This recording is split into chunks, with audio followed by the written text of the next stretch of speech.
Good evening. How's everybody doing? All right. We're going to call this regular public hearing to order at 6 p.m. on July 11th. We'll start right at the top of the agenda on the public hearing. Mr. Administrator, I think we have item number 20.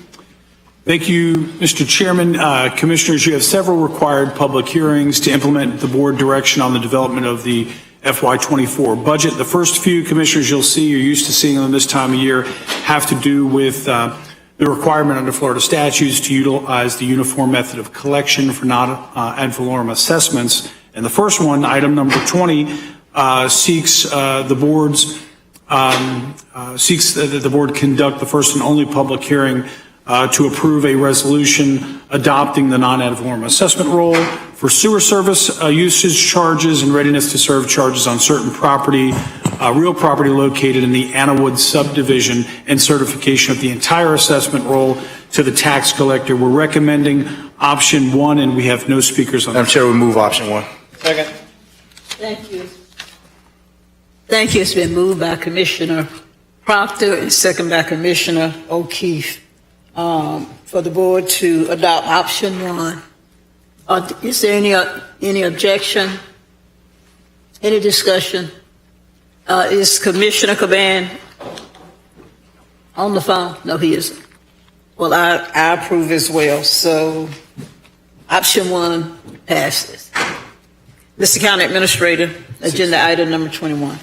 Thank you, Madam Vice Chair. Agenda item number 21 similarly seeks the board's authorization to conduct the first and only public hearing on a resolution levying the non-ad valorem assessment for the Tower Oaks 2/3 paving project and adopting the certification of the entire assessment roll to the tax collector. We're recommending option 1, and we have no speakers on So move. Let the record reflect that item number 20 is passed 6-0 with Commissioner Caban out of chambers, as I was also in the affirmative on item number 20. Ma'am, would you like to speak? Okay, I tell you what, if you could come speak out, well, come speak, and then after you speak, fill out a speaker card. I need your name and address for the record, verbally, and then once you finish speaking, fill out a speaker card for me, give me your name and address there. Yes, ma'am, 3 minutes, please. You get 3 minutes. Name and address, then 3 minutes. Okay. Hi, my name is Cindy Stewart. I'm at 5567 Pleasant Pines Court in Tower Oaks. I just recently moved there in 2022, actually April 2022, and I wasn't aware that this would happen. So I'm a little perplexed and confused, as this is a little bit high. I would like a little more explanation as to why it's that high. Mr. Administrator? Sure. Thank you. Ma'am, I'm sorry. Do you want to finish your comments? Because you do have 3 minutes and there's no back and forth. So he can answer your question when you're done, but if you got more comment, I would rather you go ahead and do that now than we answer. You know what I'm saying? Okay, well, this seems pretty high, and I'm not sure if I just don't have a clear explanation, but we have other things that we're paying for, obviously a mortgage, other bills, things of that nature, and I'm sure a lot of my neighbors probably feel the same way. I don't see any of them here, but I know that things are tight at my residence, and we're just curious why this has come up, and we weren't aware of this. Sure, Mr. Yes. Chairman. Thank you, ma'am. Happy to respond, and certainly understand, especially with a new homeowner, these types of assessments, however, do run with the property, and there should have been disclosures to that effect in your sales process. However, in terms of the amount of the assessment, they really do simply reflect the cost of the improvement. So the county doesn't certainly make any money relative to this. And again, it is based on a request from your neighborhood to conduct that and to provide for that improvement. Okay. Thank you, ma'am. All right. Next speaker? On this item? Nope. We have no further speakers on this item, Mr. Chairman. Thank you. All right. What say you, board? Staff recommendation is option number 1? Mr. Chair, I move option 1. Option 1 has been moved by Commissioner Vice Chair Cummings, seconded by Commissioner Welch. All those in favor of the motion, I'm sorry, Commissioner O'Keefe, I'm sorry. Thank you, Mr. Chairman. Mr. County Administrator, can you describe the number of residents that are required to agree to this before it comes to us? Yes, it's a 60% threshold. All right, any other questions? Ma'am, when did you move to your complex? April 2022. I'm gonna imagine, Mr. Administrator, that agreement happened prior to? It did. Yes, and then you said that during the sale it has to be disclosed. Should be? Should be. Should be. Yes, ma'am. Ma'am, I'm sorry.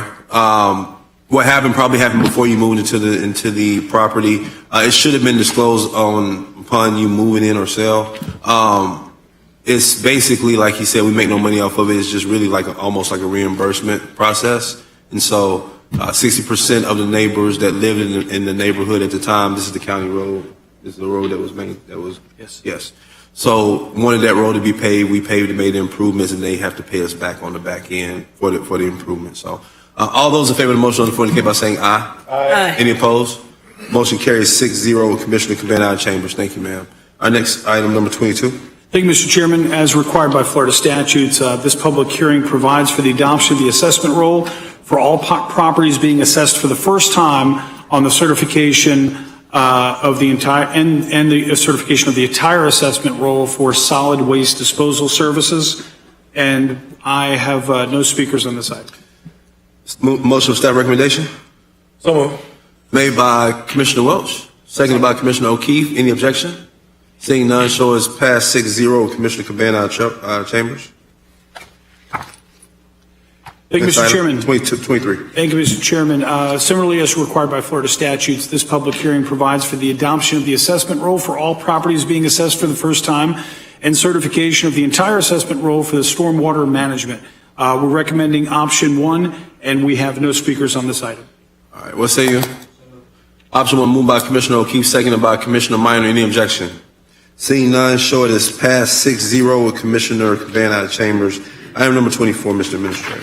Thank you, Mr. Chairman. Item number 24 seeks your approval to conduct a public hearing on the adoption of the updated fire rescue assessment and fee and rate resolution, and provides for the adoption of the assessment roll for all properties being assessed using the uniform method of collection and certification of the entire assessment roll to the tax collector. We're recommending options 1 and 2, and I do have one speaker on this item. Speakers. So moved, Mr. Chairman. Speakers. Oh, you want speakers? Speakers. Speaker on this item, Stacy Bayari. Stacey Biari. Oh, she's on. Oh, she's Zoom. Okay. Name and address for the record, please, ma'am, when you come on, and you have 3 minutes.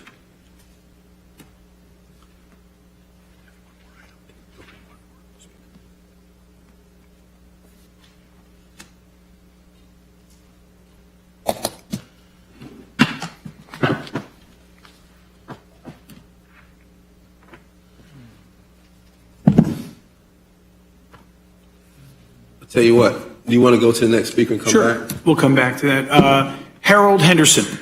Mr. Henderson, name and address for the record, please, sir. You have 3 minutes. Yes, sir. My name is Harold Henderson. Address is 6278 Crestwood Drive, Yes, sir. here in Tallahassee.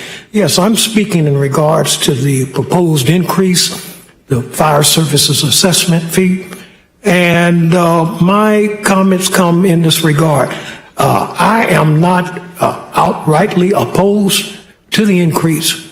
However, given the current climate affecting all Florida citizens, and particularly property owners with respect to insurance and other things that are increasing the cost of home ownership, I am asking the board to consider this sort of as I guess in a way it's not my purview, but as a counter proposal, a compromise, that increase consideration be given to perhaps placing a moratorium on that increase from anywhere from about 1 to 2 years, that simply gives the taxpayers, the property owners, a little bit of breathing space, again, being hit with the variety of increases that all of us are being impacted.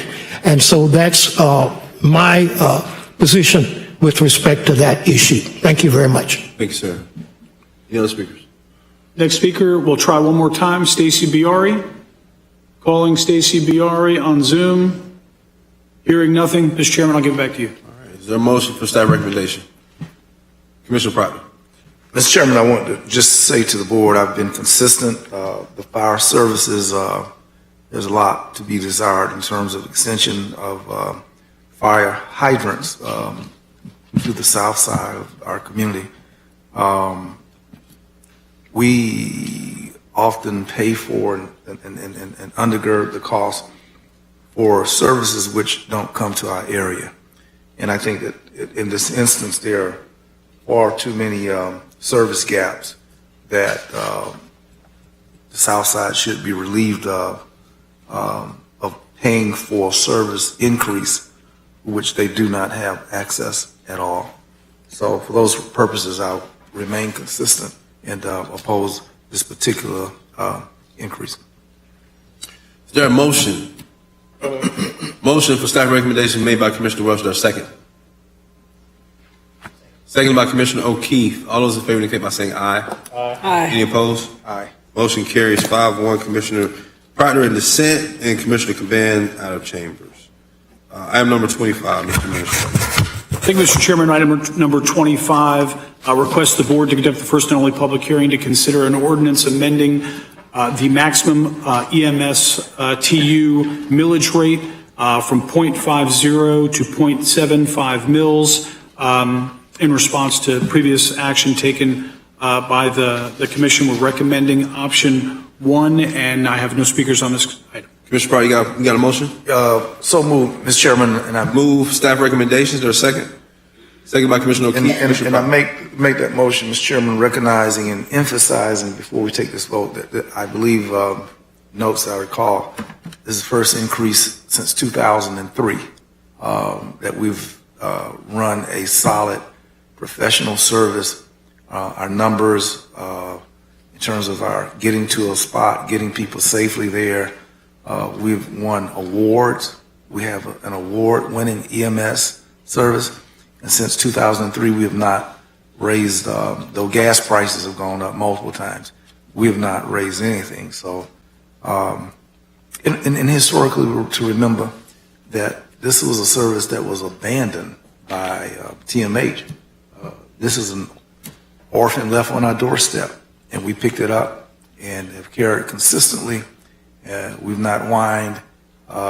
We ain't been no crybabies. We have shouldered this responsibility. So it's a marginal increase, but after 20 years, it's warranted. All those in favor of the motion on the floor indicate by saying aye. Aye. Any opposed? Motion carries without objection. Item number 26, Mr. Administrator. Finally, Mr. Chairman, thank you. Item number 26, request the board conduct the first and only public hearing to consider an ordinance related to the digital publication of certain advertisements and legal notices, and seeks authorization for the county administrator to execute a cost-sharing agreement with the city of Tallahassee to use the county's publicly accessible website. We are recommending options 1 and 2, and I have no speakers on this item. Is there a motion? Motion for options 1 and 2 is moved by Commissioner Proctor, second by Commissioner Minor. I have Commissioner Minor is queued to speak. Commissioner, you want to speak? Commissioner Proctor? County Attorney, we talked about this before. This measure does not eliminate public notices being put in paper form, does it? It does for certain types of notices. We are still statutorily required to publish some of our notices in the Tallahassee Democrat. So it would move some of them to purely electronic notices on our website.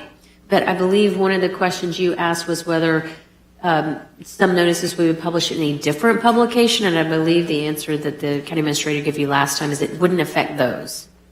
Okay, and that was a concern that we don't digitize to the point that we just leave half the community behind, and the need for public paper publications, I think, is still needed.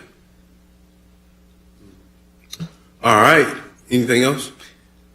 Yes, thank you. It's on this issue, but it's off this issue. And under my time, I failed to mention our interest in AI, artificial intelligence.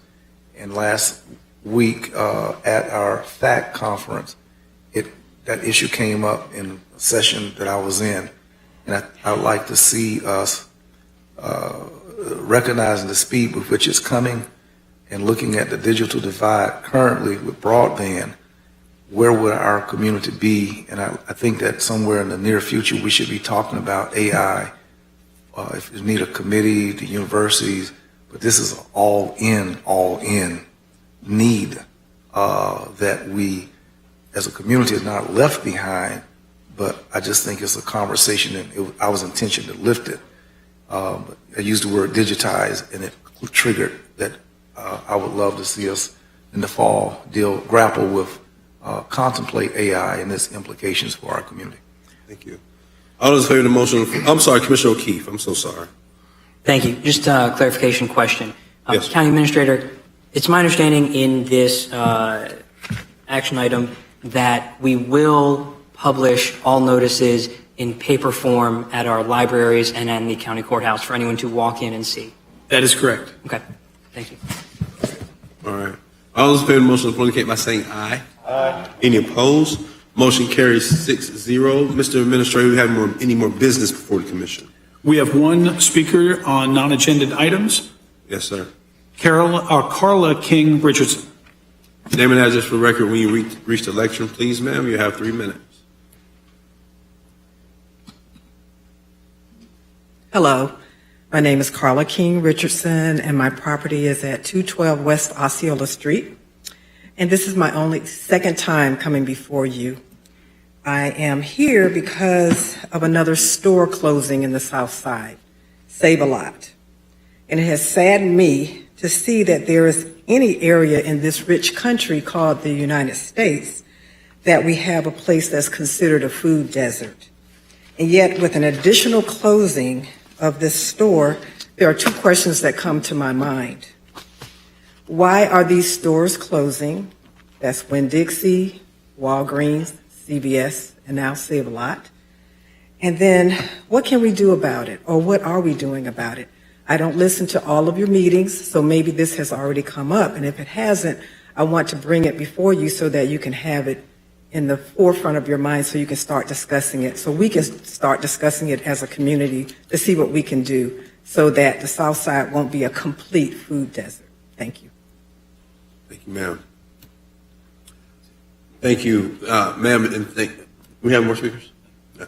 Thank you, ma'am, for your comments. We have had a few conversations about food desert, and I think over the past year, I believe Commissioner Minor kind of led the charge on that, if I'm not mistaken, but we've put some money out there and even dealt with Second Harvest and every other thing we could to deal specifically with food deserts. Mr. Administrator, do you want to speak to specific things we've done over the past year? I think you've covered it in terms of all of our efforts related to, again, our partnership with Second Harvest and that sort of thing. We're more limited, obviously, with respect to corporate decisions Yes. related to store closings. Yes. But it is something that our Office of Economic Development stays engaged on, and we're constantly looking for opportunities to weigh in on those issues.